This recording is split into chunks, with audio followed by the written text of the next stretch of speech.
se řekne libo? Víš? A jak se řekne pomeranč? Orange. A jak se řekne sklenička?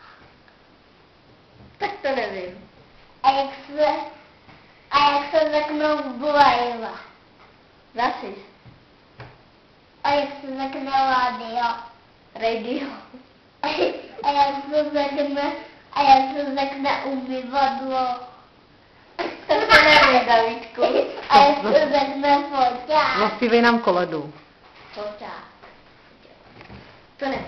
Já nevím jak. Ale tak zpíval ráno. Štěstí zdraví. To vlastně. Protože když to celý zpívám, Tak co? tak tam ještě oni pokračují a to už nevím. Tak zaspívej jenom kousek. To znáš? Štěstí zdraví. No, tak zpívej. No, ale když tak zdraví celý dospívám, tak to ještě pokračuje, ale to už neumím. To nevadí. Tak jenom to, co umíš. Ale byste se mi všichni smáli. Nesmáli, protože jsme se tě smáli. Já se taky směju. Tak zpívej hezky. Štěstí zdraví, potkej svatý vinču, jen vám. Nejbom panu hasla, dázy vás až kam.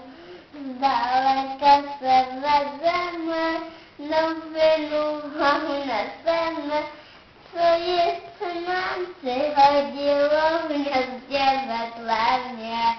Narodil se tam synáček, posílal mě k vám. Vy jste mu koledy dali, však já mu ji dám.